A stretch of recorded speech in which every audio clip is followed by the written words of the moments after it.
Yeah, thanks, Casper. Good to be here, everybody. Nice to see a solid group here, and yeah, happy to kind of talk with you a bit about what I've learned with my work with traders over the years. For those that don't know my backstory, I started as a aspiring professional golfer actually over 25 years ago, and kind of ran into my own mental hangups wanting to do that, and basically kind of pivoted into sports psychology as I looked for answers and found them, but they didn't really hold up under intense pressure. So I dove into counseling psychology and got a master's degree, technically a shrink, but never practiced as a therapist. Wanted to kind of combine what I learned in sports psychology with therapy to create kind of a new program. I launched that with golfers in 2005, and yeah, had a decent amount of success early on, working with some good junior players, some amateur players, some professionals, and ironically met a poker player on the golf course one day and saw this huge kind of wide open runway to work with poker players because there was nobody working in poker doing what I was doing that work. And so, yeah, kind of dove in, started working with some of the best players in the world, wrote The Mental Game of Poker back in 2011, The Mental Game of Poker 2, 2013. And it was right around 2013 when traders started picking up the poker book saying, look, you just changed the word poker to trading, you've got yourself a book. Well, it's not really my style. I'm a reformed half-asser. So, yeah, I want to make sure that what I'm going to do is worthwhile. And at that point, started coaching some traders, both in the institutional side as well as the independent retail side. And yeah, just kind of built up a nice following of clients and stories and examples and understanding of what traders go through. And while there are similarities to poker and certainly professional poker, there are distinct differences. And so basically what I've done is systematize a method for trading psychology, the mental game of trading, that to me I think tries to mirror what exists on the trading side, right? You need to have a strategy at a minimum. Most of you have systems that are more fundamental than just strategies to guide your decision making. And what you need on the mental side is the same kind of thing.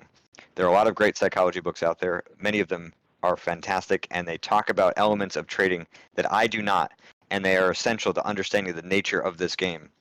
But where they tend to lack is having a more fundamental system for dealing with the biggest problems that you all face, right? Greed, fear, FOMO, anger, confidence issues, discipline issues. Those problems require, in my opinion, more of a systematic approach, right? Not just looking for quick fixes that are going to stop you from, violating your entries today, right? You want to understand how to permanently upgrade your approach so that it's no longer an option for you to make those kinds of mistakes. That is true progression.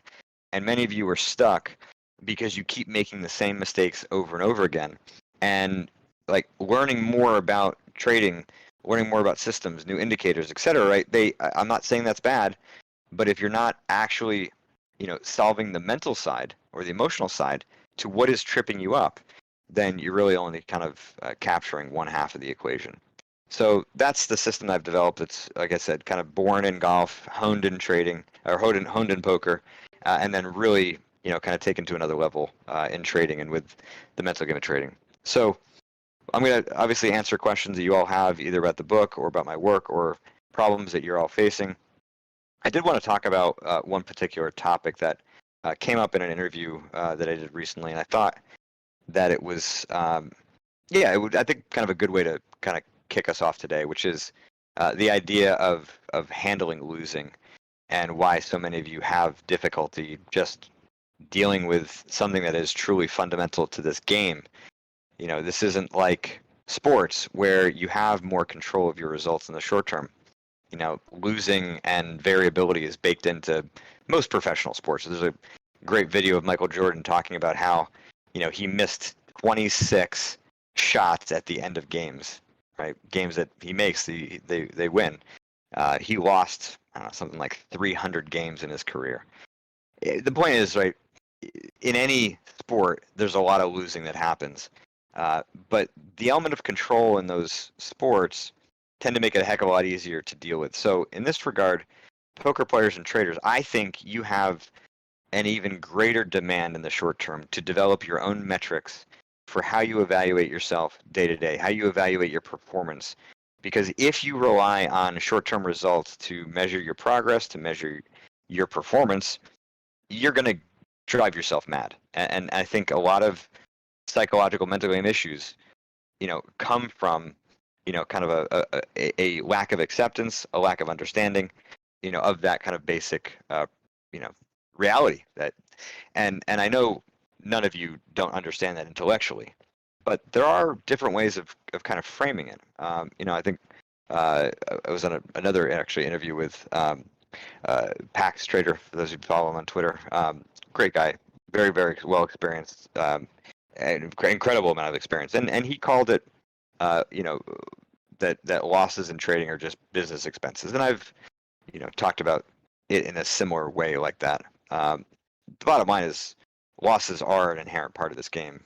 So if you found a shift of perspective of losing that has already helped for you, great.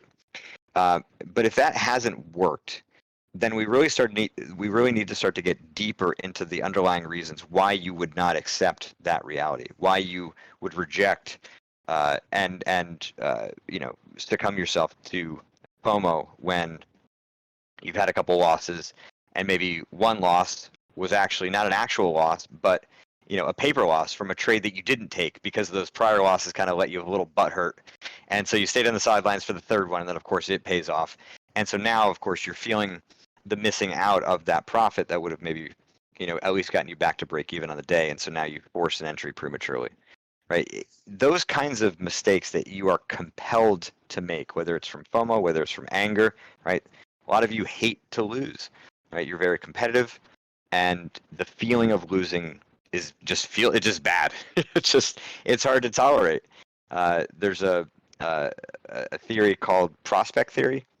Maybe some of you have heard of Daniel Kahneman, who wrote Thinking Fast and Slow, kind of the godfather of cognitive biases. There's lots of cognitive biases, right? Hindsight bias, right? Where you think that because you understand what just happened, right? The fact that this trade paid off means that you could have or would have done something differently. Now knowing that, which is of course a myth. Bottom line is prospect theory is a phenomenon where losing hurts more than winning feels good. So there's sort of a disproportionate emotional significance to winning and losing.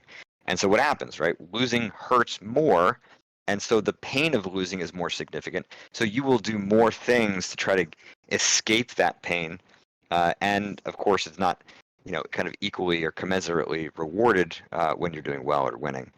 So that's a kind of a couple examples of why you all may have difficulty handling losing on a day-to-day basis, even though you have the logic that suggests, right, it's a business expense. This is part of trading. You understand that's going to come. You understand that the probability doesn't allow you to know whether or not this trade is going to work out or not, and you just need to keep firing, especially in a drawdown when you are doing the right things, but the market's not rewarding you.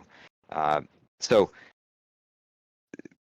kind of figuring out what those underlying flaws are is really a kind of hallmark of my system, what makes it a bit different. We're not just looking for ideas on the surface, like even the business expense would be an example of that. And I think a lot of the trading psychology material out there, provides you with that. Again, it's good stuff, but if it doesn't work, right, then you need to be digging deeper to understand the underlying flaws, biases, illusions, wishes, hopes that compel you to violate your system when in the face of losing, or frankly, in any other situation. So that's kind of the bread and butter of where my work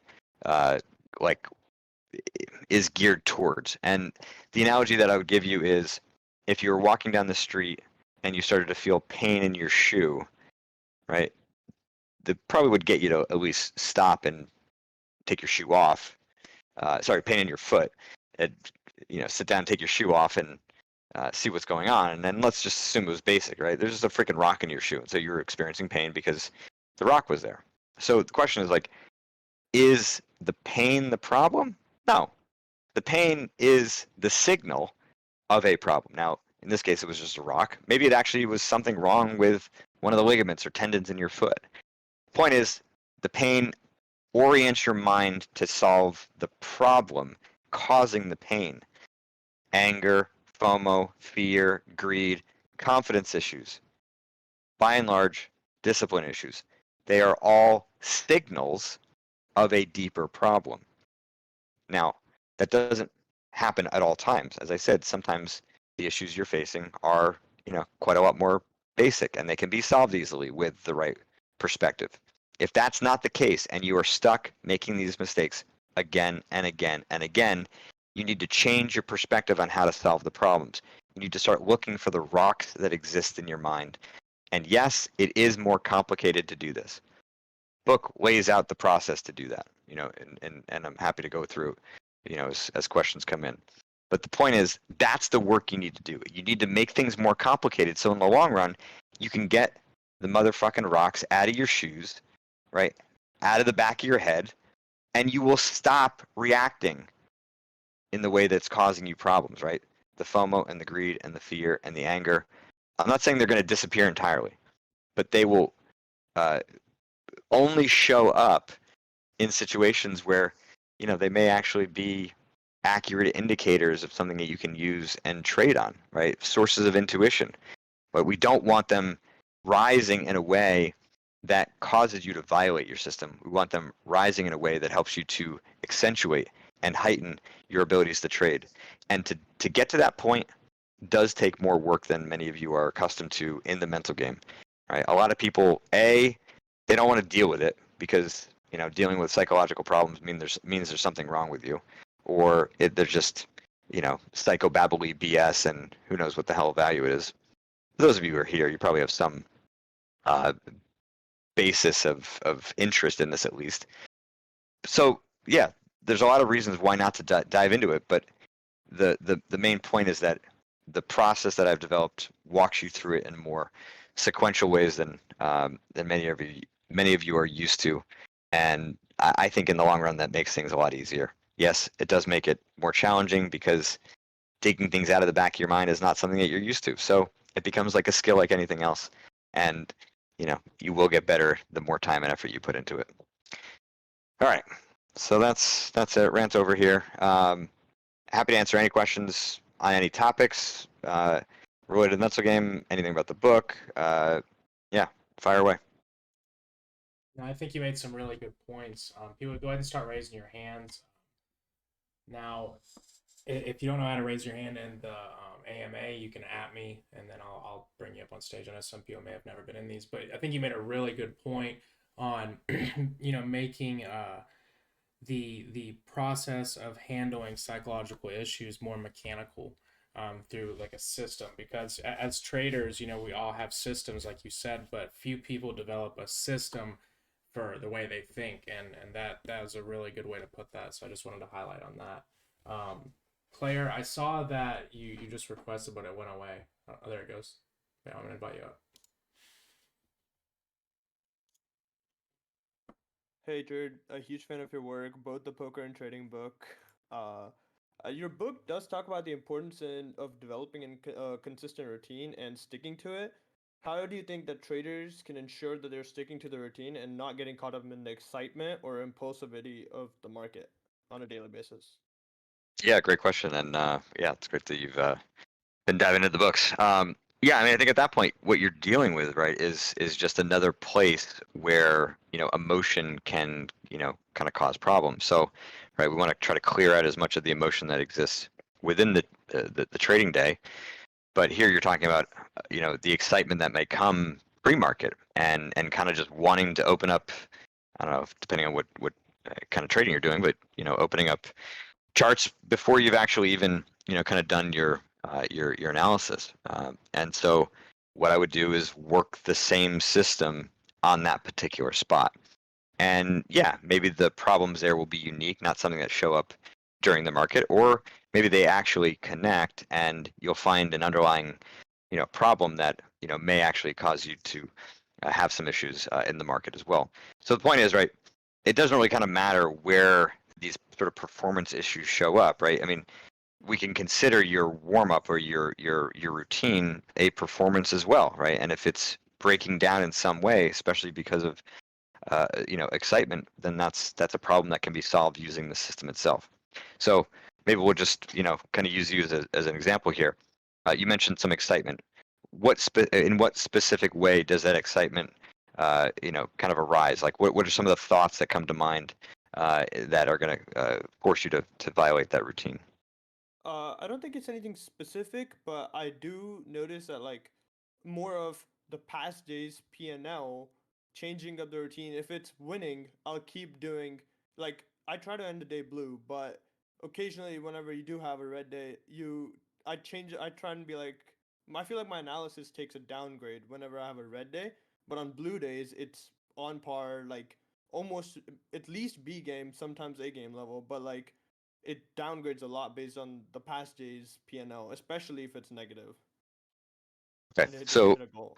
yeah, so what I would actually look to do is work more on your cooldown, more in the post-market routine to try to reset yourself and get a bit cleaner, regardless of the results from that day. So if you had a losing day, write down what was going on through your mind at that point, right? Try to get the emotion of that loss out of you so you can look at it more clearly. And then if there are flaws that are part of that, then break them down, right? You can do a mental hand history. And for those that don't know what that is, I'll get to that in a minute. But, do a mental hand history to kind of try to understand what's there. Or if not, sometimes even just getting the emotion out is enough to allow you to move on so you can kind of go on with your day and actually have like kind of a harder reset so you can start the next day a bit cleaner. Now, on your winning days, right? It doesn't sound like there's a problem in the post market, but if in the pre market you're, again getting maybe a bit too excited and starting to trade, prematurely, then or skipping some of your process, even if it's, the emotion and the momentum is there, maybe there is a bit more slippage than would be ideal. Yeah, I noticed that the issue only is there when it's a losing day. Like I wouldn't take trades impulsively or be overconfident. Like I feel like fixed part of that, but it's only the part where I feel like I'll not take trades sometimes, like looking at them be like, "Oh, I just took two losses. This plan might not work out in these current market conditions." And it hits the third one or the fourth trade it'll hit, and then I'll be like, "Okay, my technical analysis was not as precise as it usually is today because I'm not looking at the stuff I should have been because yesterday affected that." I don't think the overconfidence or like making premature decisions on trades is really the big one for me, I feel. Okay. All right. So when you said excitement, then that really isn't more of the consequences, more of the hangover from the losses on the day before. Yeah. Yeah. So a little knock to your confidence, a little more questioning that's going on. And so I think I mean, how well systematized is your strategy? I it's a set of rules. I if I don't take everything on, then I don't take a trade. Okay. All right. So yeah, I mean, there's not a lot of ambiguity then. It's just that you're now questioning something that shouldn't be questioned, and that is something that you got to dive a little bit deeper to figure out, kind of what's there. So, uh, for those that aren't aware, the mental hand history is basically kind of my tool for uh, dissecting these issues. And there's 5 steps to it. The first step is to describe in as much detail as you can what the problem is, right? So, kind of explained that already. Now, the next step is to describe why it makes sense that you would think, feel, and react this way. So, just off the top of your head, why do you think it makes sense that you're adjusting your sense or belief of the viability of trades based on prior results? Uh I'm not actually sure if I know why that. Maybe cuz like my I guess I have expectation on my win rate and I'm not supposed to have that really. And like if it doesn't hit that win rate or like cuz if I'm taking multiple trades a day and I'm expecting a certain win rate and I should be winning and ending every day blue, that expectation is killing the next day maybe. That might be Uh, it. yeah, I mean, I appreciate your honesty here because sometimes, when we look at this, the second step is oftentimes the hardest step for people to kind of be able to wrap their minds around. Right? Why does it make sense that you have this problem? Like, very often these problems feel irrational or illogical. Now, what you're saying on the surface, right, sounds that way, but again, a lot of people harbor these underlying flaws, and having an expectation of your win rate hitting every single day is clearly and obviously a flaw. And Yeah. so the fact that we know that now, that becomes the thing that you can start to change. So what I mean, the third step really is, what's the flaw, which we've just now said. So step 4 is what's the correction to that flaw. How could you prepare yourself better after those losing days to correct that expectation? Because maybe I think a lot might be part of the fact that my backtesting results show something that is unrealistic because I miss a lot of trades because of how sometimes those results are at late night or something where I wouldn't be trading. So maybe let that settle in mentally. I'm not sure exactly like on top of my head how I would correct that. I mean, so you've added another dimension to this, right? So you definitely now have a place to go to kind of actually get yourself properly aligned with what the system actually can produce. Number one. B is like you have to remind yourself that the probabilities are not going to like kind of show themselves in exact form. I mean, uh, just to give you a poker example, for those that know about the World Series of Poker, right, kind of the biggest poker festival that's out there, and the main event is the biggest event that's there. It's a $10,000 buy-in, you know, and every year they get between 6,500 to 9,000 people will enter this thing, with the winner getting between 8 and 10 million.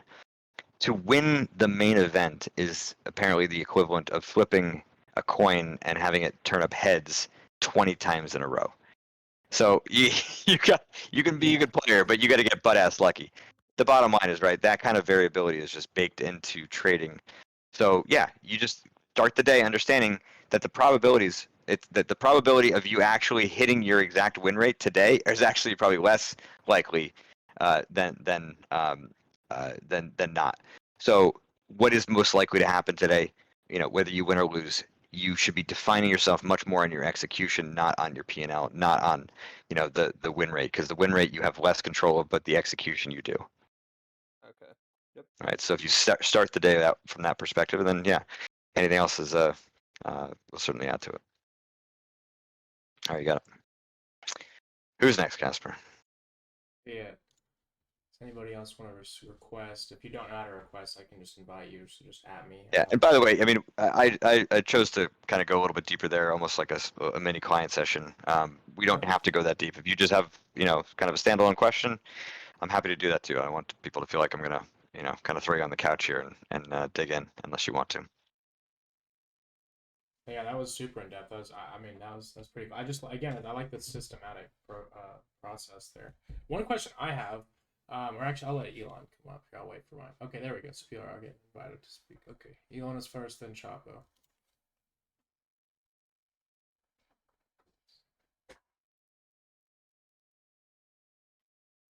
You there?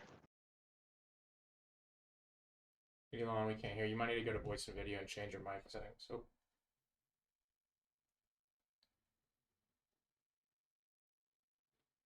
Yeah, if you go to, you probably have a, if you go to settings, you pick your mic. It happens to a lot of people in Discord.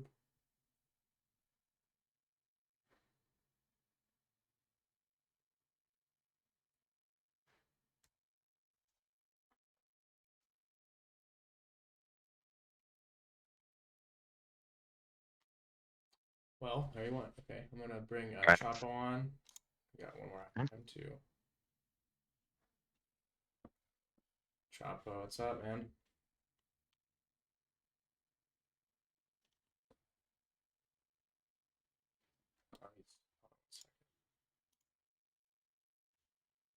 Can you hear Chapo?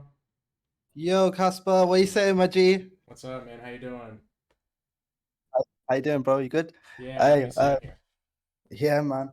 Hey, Jared, I appreciate you guys taking the time to, explain this because, it's, once you're a profitable trader, you can just you can just follow that pathway for the rest of your life. But I appreciate you guys, both of you, Casper, as well, always taking the time out to help us because, the more and more I listen to you guys, the more and more knowledge I take in, whether it's like even a 1%, that 1% I can maybe better myself every week. So I appreciate that.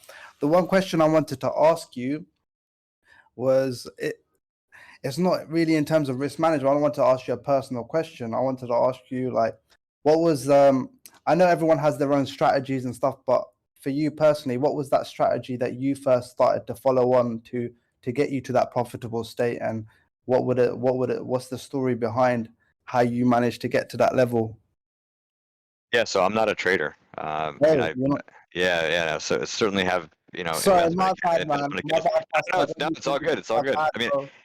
yeah, no. So just to kind of give the story there. I mean, poker, I play poker, plays some home games, won a little small tournament with some friends. I've traded some, crypto at certain points. But I understand very clearly, right, that to be as good as I want to be as a coach, that I have to kind of devote myself. So I understand how much effort and time it takes to be a good trader, much as it is a good poker player. So, and part of that is like the passion and love. And for me, that's like I have that with golf, and I'm gonna get back to playing some high level tournaments this year. So, yeah, no, I understand the, sometimes the skepticism that may be there, that I'm not a trader, but think of me almost as like somebody who's studied and worked with traders for 8 to 10 years, and have been able to kind of see things from a slightly different perspective. And that doesn't mean that my perspective is better or worse than that of traders. Like I said, I had that conversation with Pax Trader a few weeks ago, and he brought in tons of amazing examples, and I see that all the time, right? Casper has the same thing, right? You guys live and breathe it. But what I can provide you is a system that I think sometimes may not have come if it just kind of came organically through the trading world. It's instead been kind of tested and honed in several different markets, frankly, including esports. Man, I think that's amazing. I don't think it's a problem that you're not a trader, because we're both playing a game of probabilities. I wanted to ask you another question. It's just like maybe if you had any advice for me. Like, I've been trading for about since February. I started following signals on YouTube and stuff, and then in the last 6 months I come into Playbit, and every time I follow their signals I make profit. But I've started to learn ICT. I've started to base my strategy on ICT, and I've been trading, and man, I'll tell you straight, I've failed about 11 straight challenges. And it's like, I know I've made a lot of mistakes, but I started a new challenge yesterday. Today I'm up 4%. I did 4% in the last 2 days. What would your advice be to me to get that final push over the edge? Because I know I can trade, but is it a case of just having to be more patient with my setups? Or what from me saying that to you, what would your advice be to me? For context, Because I'm always harassing Casper. I'm always harassing Casper to help me with this challenge, But for as context, Jared, for in a good context. way, Sorry, Chapo, go ahead. in a good way, he's always telling me, look, man, like he drops his analysis, but he's always telling me ultimately the food has to come from your hands, and it's pushed me to improve myself. Like today, in the last 48 hours, I've done 4%, and that's just been me taking I think I took 75 trades and I won 58 out of them, but I still have 6% left to go. I've got 20 days left to achieve that. What would your advice be to me? I don't know, psychologically and mentally, to make sure that I get myself over the line this time. For context, when he says challenges, he's referring to like a funded challenge. So are you familiar with like prop firms and stuff? Basically, you have to meet a certain prop. Yeah. Yeah. Okay. Cool. I just want For sure. Yeah. I assume that's what it was. Yeah. I think the first thing I'd say is you framing this as like one final push is probably a bit too you're kind of yeah, it's dramatic, and it's also not really accurate. I mean, you're thinking that like you're like one step away from like kind of making it and like getting there, and that's just like that's not how it works. And the funny thing is that like that idea of like finding it exists in every performance environment. Right? I mean, I'm not exaggerating. I have worked with PGA Tour players who believe that they can find it in their swing, and that means that their swing is like perfect forever. That's what they believe, right? And you think that once you become, kind of past this challenge, that you're set and off and running, and that's just not how it works. So what you want is to be doubling down on your processes that are getting you to this point, namely making sure that your weaknesses are not biting you in the ass, right? Do you know what they are? Have you mapped them? Can you see when they're arising? Are you prepared to battle them when they show up? Because they will come, and they will come either now or after you're funded. Bottom line is they'll come, because you can't just delete your C game in your mind, right? Everybody has a C game. It doesn't matter what level you are. The best traders in the world have weaknesses. You will as well. So the question is not what's going to get you over the hump. The question is, how well do you understand the ways in which you can, be tripped up, the processes that you've established, and be able to make sure that you're continuing to improve them at all times, at every step of the way, not just now. 100%. I say that I always take note of what Casper says is it's one thing to get funded, but it's another thing not to blow that account. Yeah. So, I mean, how well do you understand your C game, your weaknesses? My weaknesses, I mean, judging by the last 48 hours, I feel like I've overcome my weaknesses. Like I stopped ahead Nope. today, I've written down a lot of my Nope. weaknesses and not just trying to just take trades just to take trades, but when I do You think you can solve weaknesses in 48 hours? shit, man, I done the 11 challenges. That's You're about fucking every day. delusional. That's absolute horseshit. Yeah, Absolute horseshit. for sure. Okay, minimum a month. Minimum. And that's if you've nailed it. That's if you understand precisely what it is that you're battling. So the answer, Myself. your answer to my question was actually no. I don't understand all of my weaknesses. I don't understand what's causing them, and I don't even have a good map of them. So that is your job right now. Even though things are going well, you need to be prepared to defend against them and make some significant progress when they come, because they will come. And if you are ready, then you have an opportunity to get some reps proving that you have strength where currently there is weakness.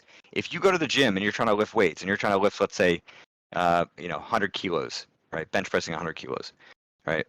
Are you going to just suddenly jump up to 150? No. You're going to go to 102, 103. All right. It's going to be a steady progression, but it's at the end of those reps where it is the hardest. That is where you build the most strength. Okay. So when you are tested, maybe not today, maybe not tomorrow, but it's going to come. When you are tested, if you are not ready to push and build strength, you will fail and you will repeat the same mistakes and you will get better at those mistakes. Your weaknesses will become stronger. So I know you're feeling good. I'm not trying to knock you down here. No, that happened to me today. I want you sober. I actually took a trade this morning and I actually lost 2%. I was 2% up from yesterday. Shit went down to break even.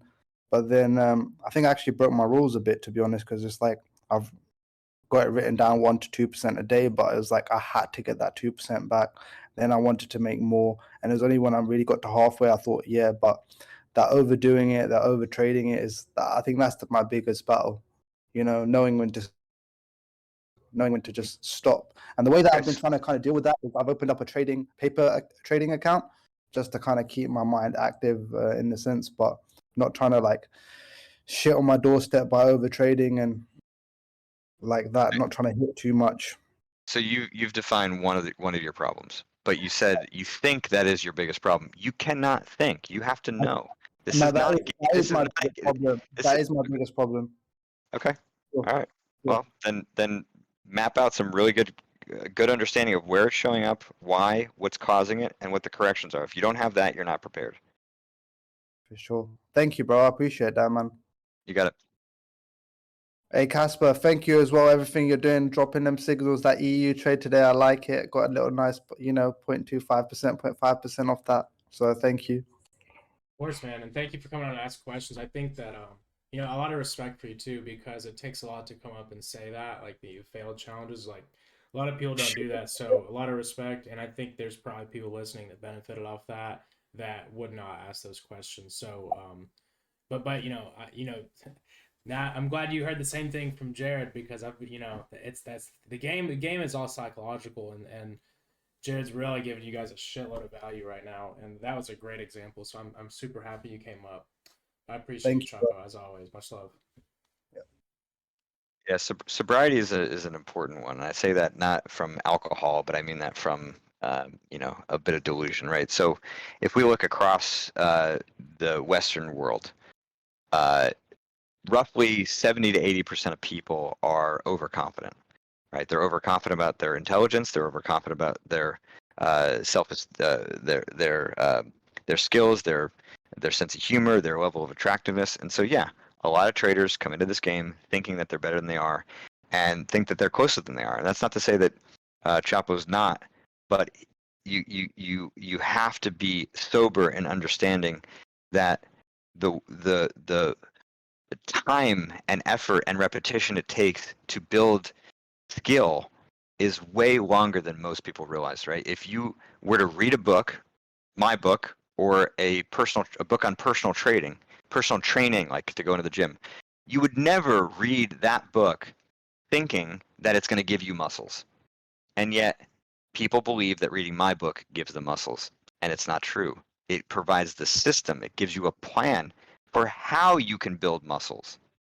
And that's what you need. That's the kind of sobriety we're talking about. That's a There you are. super good way to put it. Elon, I brought you back up here. I see Hunter's next. I saw your request went away, Hunter, but Elon, I don't know. Are you there? I see you're muted. There he is. Can you hear me now? Yep, there we go. Yeah, Perfect. cool. All right, yeah. So I had just one quick question. What tips do you have for mitigating like loss aversion? Yeah, so I would first kind of categorize that as fear, and so then we have to look more clearly at what's causing that fear, right? Is it actually the fear of loss and the utility of the money that's there? Is it the fear of making mistakes? Is it the fear of failing? Is it the fear of blowing up? Right? We kind of have to kind of trace it a bit deeper. So if you want to go into more of what it is for you, we can, or I can kind of give some generic perspective.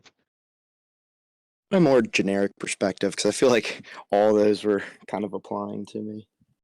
Yeah, I mean, like, so at its most basic level, there's a level of intensity to trading. Me stepping on the first tee of a golf tournament, right? If I'm not feeling some degree of pressure, it means that I don't care. And I think a lot of traders come in, or aspiring traders come into the space, and they underappreciate just the inherent intensity that exists because you are in the most competitive market in the world. So yeah, if you're not feeling some pressure, that's actually bad. So I say that in part because the first thing you can do here is just to embrace it, right? To accept that this is real, that it's okay that you feel it, and that's fine, right? You could do some deep breathing, you could do some some exercise ahead of time. You can work to kind of address that inherent stress, but I think sometimes it's just having the right perspective about what it is. Then if we go deeper into the fear of making mistakes, the fear of losing, the utility of that money, I think the money part is usually the most consequential. And if you're trading with money that you can't lose, then that's a problem. Now, if you're trading with money you can lose, and you've sort of already accepted the inherent risk, but that losing takes on greater significance, then it tends to tell me that there's a much greater attachment to that capital being representative of your skill or of your own confidence. And so if you lose money, it means that you're losing confidence. If you lose money, it means that you're losing opportunity. Your goals are farther away. It's like losing represents a lot of things. And so the risk, right, is that any of those things would occur. And so you start to stay on the sidelines and you think that you're safe. Well, the reality is, right, that you're never safe. I mean, you could literally, for people that have, severe phobias in the world, you could think that you're protected by staying at home and lying in bed all day, and that would feel safe. And yet you'd have the risk of getting bed sores and blood clots and dying from a stroke, right? So there's nothing there because you are alive. There is risk. Because you are a trader, there is risk. The question is, which kind of risk do you want to take? You want to take the risk of being on the sidelines, which basically guarantees failure, or you take the risk of jumping in and finding out. Now, every trader that I've worked with always, obviously takes the latter. The hard thing is kind of getting over that hump. And so because you have some built up, kind of risk aversion, it's like kind of walking to the edge of a diving board. And if you step back off that diving board 50 times in a row, you've just gotten better and better. And there's more and more kind of hardiness around the avoidance of diving in. So scale down that first trade that's going to get you over the hump to kind of jump off the diving board, so that it doesn't feel like you're jumping off a 10-meter platform. It feels like more like a 3-foot diving board. That's one. Two, you could also look at a time period where you are, almost like treating it like research and development, right? It's like, okay, look, I've got this system. Now I want to test it. Now I want to test myself.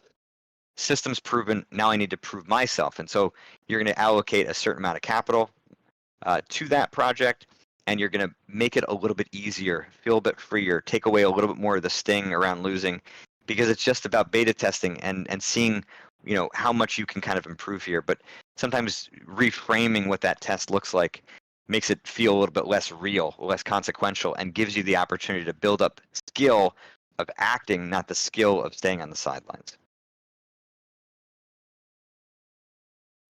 Wow, thank you. That was really meaningful, and I'm actually just about to buy your book because Okay. There's certainly a lot more in that book, but yeah, good start here. Yeah, that was awesome. That was super good. Hunter, I don't see your invite, but there's two other people. I'm gonna invite you, Hunter. Where's invite to speak? So if you're here, I don't know if you're there. Yes, cool. And after that, I had to it's put my hand Tez. down. I had to put my hand down because I had to help my baby real quick. I wasn't That- sure if that's I what was I gonna be thought. back in time. That's what I was wondering. But yeah. How old? She is 3 months. Good stuff, man. I've got Yeah, a 3 months. eight-year-old now, so soak it in, man. That was probably my biggest mistake, was traveling too much when she was 1 to 3 years old. So yeah, it's precious time. That's what I love about trading is being home. Totally. Thank you for coming, by the way. I love all your books. Thank you. I was actually wanted to ask a little bit more in depth about the illusion of emotional control Uh-huh. and understanding the difference between the recognition of control and the illusion that you have control.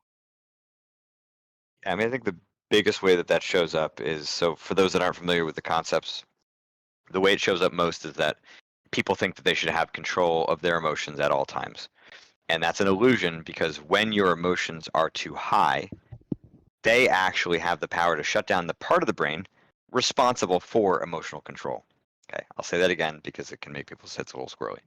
So there's a part of the brain called the prefrontal cortex, right? That part of the brain is also responsible for thinking and planning, and right, if you actually have thoughts in your head, it's kind of in that space. It's in the frontal, in the frontal cortex. Now, right in that spot is your center of emotional control, and if you look at an MRI, you'll see that part of the brain is red hot when people are attempting to control their emotions during an MRI. But when their emotional system becomes overactive, whether it's fear, whether it's euphoria, right? Made the most money you ever have today, right? It doesn't matter what the emotion is, it has the power to shut down your emotions. Now, what will happen is you'll be in a spot where, now, if those emotions are redlined, like the most intense they could be, you will have complete, kind of shutdown in your brain, right? So it could be um, like blind panic, a blind rage, a blind euphoria. But if you get, let's call that 100%. If you're at like 70 to 80% in terms of the intensity of your emotions, you will be in a spot where your emotions will be high enough that it will be very, very difficult for you to remain in control, adhere to your system, etc. But you'll be aware that what you're doing is wrong, and you can't stop it.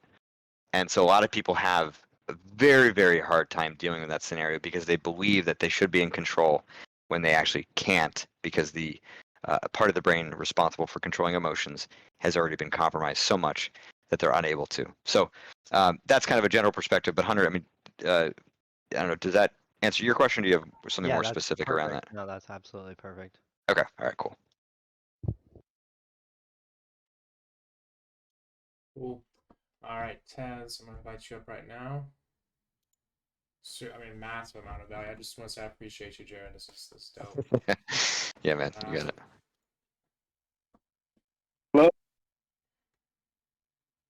Hello. Hey, appreciate you coming on today. Everything that you said that I've heard is amazing, actually. Awesome. I just have a quick question for you. So I'm still like new to trading and everything, but so the last this whole week basically from Monday to today, I've had a very outstanding week, and I kind of guess I want to understand like how do you deal with like the euphoria of like having, like just winning. You know what I mean? Does that Sure. make Yeah, listen, I mean, the best way to treat it is as confirmation of what you've been doing, right? You've been working hard, you're developing a system, the system paid off this week, right? So look at it more retrospectively than as a projection of what's to come, right? I think a lot of times the euphoria, you get that out of control because you start to think that it is going to mean something for your future, and it doesn't, right? You need more time, you need more reps, you need more consistency, you need to have a greater understanding of, what causes your bad days for your own performance, what causes your good days, right? And then there's seemingly randomness, right? And that you want to take that away over time, but it takes time and experience and dedication to understand the causality that exists in our own performance, right? So don't let that euphoria translate into something that's going to be projected out in the future, because that it's not that way. And I think that's where a lot of people get things wrong. Number two, what I would say is to kind of dial it back. If we're talking about your edge in the market, which I would think of as being equal to the profit margin of a business, or the profit margin of a slot machine, maybe more appropriate given the scenario here. So most slot machines in Vegas are 8 to 9% edge. So dollar goes in, casino's going to make on average, let's say 8 cents per dollar. So there are times though where that casino is going to take the whole dollar, and then there are times where they're going to pay out much more than that. And so for you, the money that you've made over this past week, it feels like it's all yours. It's like I just made 50 cents on the dollar this week. You didn't, and it's hard to have the right perspective, right? Because you're new, you don't exactly know what your edge is, but I can promise you that it's not everything you've made this week. So you can dial it back, and it's also important to do this when you're losing too. As you start to see the parts that you are responsible for, right? That your own performance. That if you're adhering to that, right, then the losses become, just baked in to your edge. It's part of it, right? The casino's paying out money with those jackpots and those small wins to keep people in the game. Well, then the same thing with the business, right? There's expenses that go along, with the revenue that comes in. But the bottom line is, right, if you are treating all of that money that is in your account today as realized income, it's not. You got to kind of change the way in which you view that to decrease the euphoria a little bit and balance yourself out. Okay. Thank you. I appreciate that, man. Thank you so much. Yeah, you got it.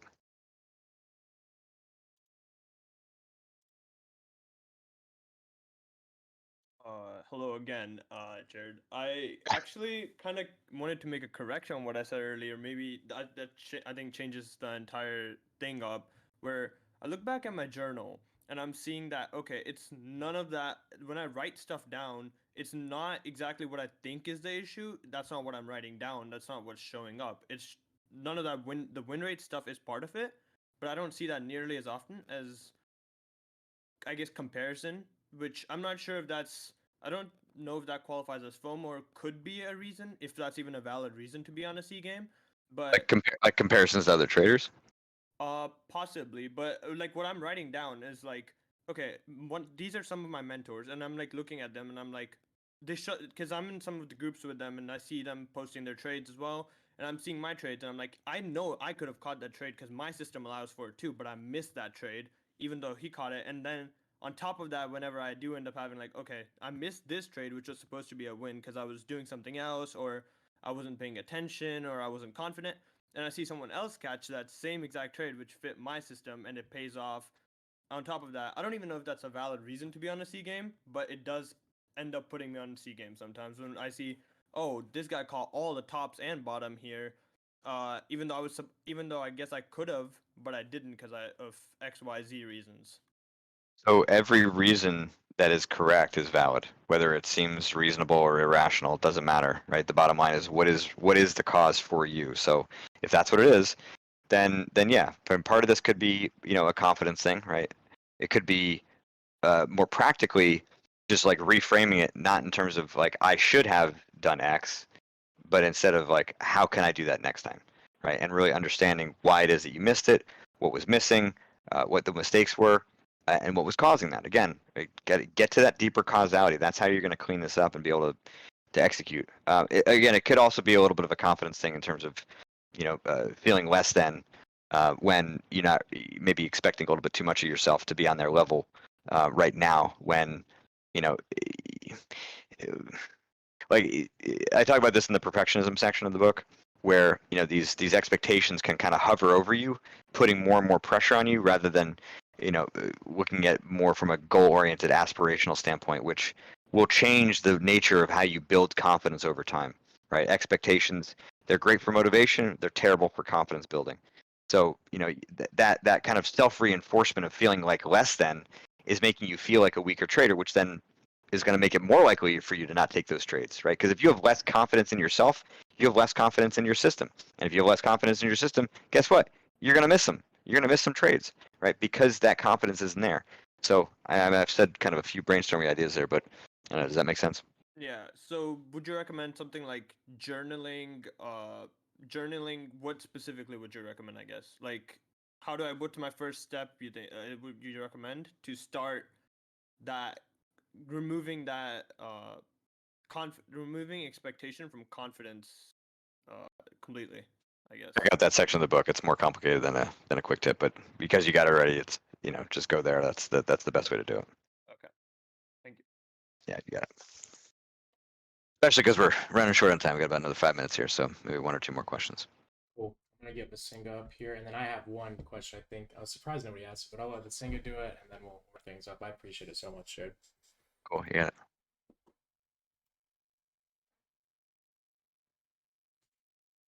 Hello, hello. Mike's not on Basinga. You might need to go Mike's on. to voice and video.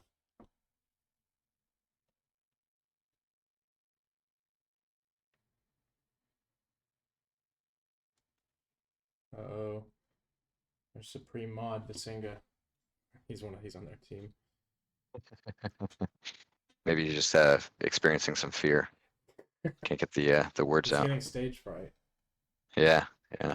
It happens. I'm an intimidating guy. You want to shoot with your question first, Yeah, Casper? yeah. So one thing, so you sounds like you're familiar with funded challenges. So there's 2 big aspects that I see, and most people that I work with, the biggest problem psychologically. We most of us trade a strategy.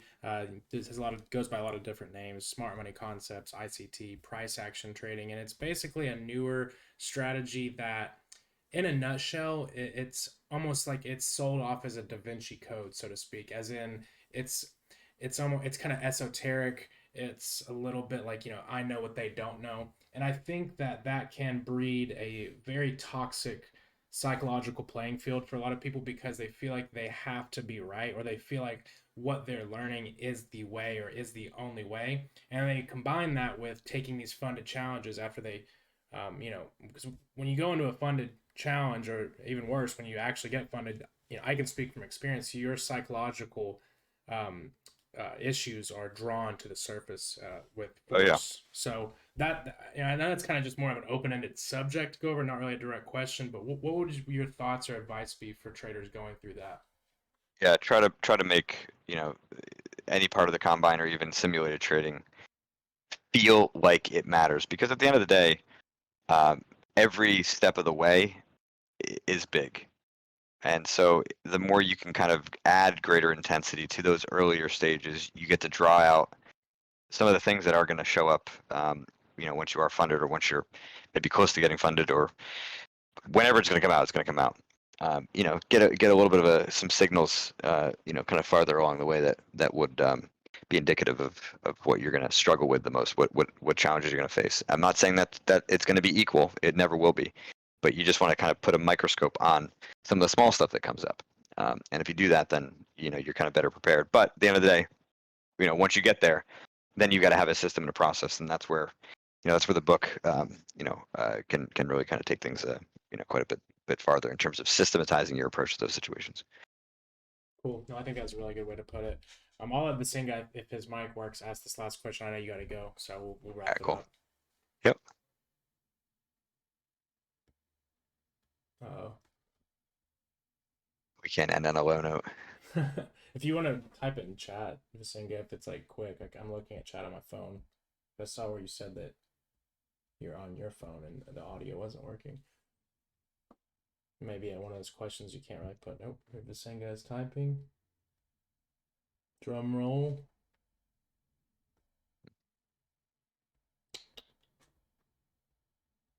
And also, for everybody in the audience, I'll post up a link to Jared's book in the Discord.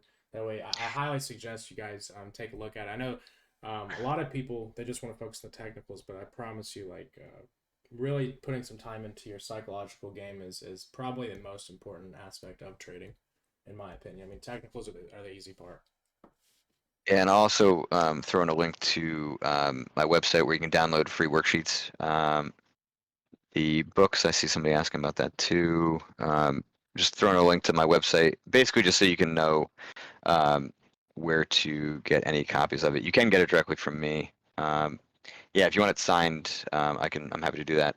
Just make sure that you say in the comment section of the checkout that you want it signed, because otherwise I won't. But yeah, you can get it on Audible, ebook, softcover, basically wherever you buy books in whatever form you can get it Oh, that way. Vasinga's question, that's awesome. You have worksheets. I'm actually going to check that out as soon as we get off here. Vasinga's question, he had two. He said relatively open-ended questions, but do you have any tips on fostering a healthy relationship with trading and any tips on overcoming bias? Let's start with the second one. The idea of overcoming bias is not the right approach. You want to be actually correcting it, right? So to like correct your biases means you first have to identify what they are and understand the cause of them, right? So cognitive biases are not fundamental laws of nature, right? They are common problems that many people have, and there are lots of them out there. But like um, Kahneman said, right? They are a function of our, as he says, frame of reference, which means perspective, right? So when your perspective changes, then those biases change, right? So for example, like with hindsight bias, right? Hindsight bias is the belief that because you know more now, that you could have acted differently before, which is completely flawed, right? It's overconfident. It's like an informational arrogance, right? The me at 4 p.m. believes that the me at 9:30 a.m. could have known what was to come and could have traded on that information. It's fiction, but if you believe it, then you're going to succumb to the hindsight bias. And sometimes there are confidence issues that kind of feed into that, or these illusions or wishes, these desires and hopes to be the best trader in the world. And of course, the best traders can be able to do that. And the point is, to correct your biases means you understand a better perspective and any flaws that are kind of contaminating your perspective to begin with. How to have a healthy relationship with trading. I don't really know what that means, truthfully. Right. I think if you're looking at the toxic ways in which you are, approaching trading, then you got to line item them out, detail them out, and solve them each one at a time. Right. Maybe it's that you're overly consumed by it. You can't separate, trading from your life. For some people, that's actually a good thing. Right. I mean, if you are, aspiring to be one of the best traders in the world, if you're aspiring to make a lot of money from this game, right? That means you're going to do something rare, and to do something rare means doing something that other people are not. And so yeah, it does have to be all-consuming, just like players in the NFL on the PGA Tour, right? Their lives revolve around those sports, and that's okay. That is living in balance, living in alignment with their goals, right? Balance and health, I think is really a function of what we want, not a function of some theoretical ideal, right? It's relative to what you want. So if you want to be great, then you got to put in the time, and there's no other way around it. And so yeah, what does that mean? Maybe for the rest of your life, maybe it means you have to be seemingly unbalanced and seemingly unhealthy. But if that's what you want, then that's what you want. There's no other way to get it done. Beautiful. Well, I mean, man, thank you so much. It's, I knew it was gonna be super informative, but I really appreciate you taking the time and, like you said, kind of doing like a client session and really breaking down things, and it put things in a new perspective for even myself. So I know everybody benefited, Awesome. and everybody's, I don't know if you've seen the chat, but everybody's super appreciative, and stock chat, free chat, everything. Everybody's super happy with it. So a lot of people have already Awesome. read the book, but I'm sure anybody that hasn't is definitely going to look into it, and also look on the website. I'll post that up as well, the link to the website, the link to the book on Amazon. Yep. And yeah, I mean, I really appreciate you coming through, man. And Yeah, do you want to it have was any fun. final words? I know you got stuff to do. No, yeah, it was fun. Yeah, like I said, the worksheet's probably the best way to start for those that aren't that haven't gotten to it. Because again, I think it's just organization for developing your own strategy here, right? Just like in trading, you need to have that system for your mind as well. And yeah, many of you have kind of bits and pieces of it, but you're not as well prepared as you need to be to battle the thing. Because look, at the end of the day, you are trading up against massive entities in the world, and they are not going to give up their money easily. So we know this marketplace is massive. You have to do something atypical, which means taking the extra steps to do work that a lot of people, even who've read the book, still aren't willing to do. It's wild the number of times I'll see on Twitter, read your book 7 times, loving it. I'm like, have you done the work? No. At that point, you're just hoping like osmosis is going to just like have it sink into your brain, but you're not actually personalizing a strategy for yourself. And that means you're leaving a lot of opportunity on the table. So yeah, reading the book is step 1, but actually doing the work is the far bigger one. And the book makes that work a lot easier, but there is no easy way to build muscle in the gym. And there is no easy way to do this too. You just got to put the time in. So do that, and thank me later. Love it, man. And again, thank you so much. You have a great day, Jared. I'll talk to you soon. Yeah, you got it. All right, take care, everybody. Cheers. Bye bye. See you guys, everybody. Also, by the way, dash TP1 hit. Let's go.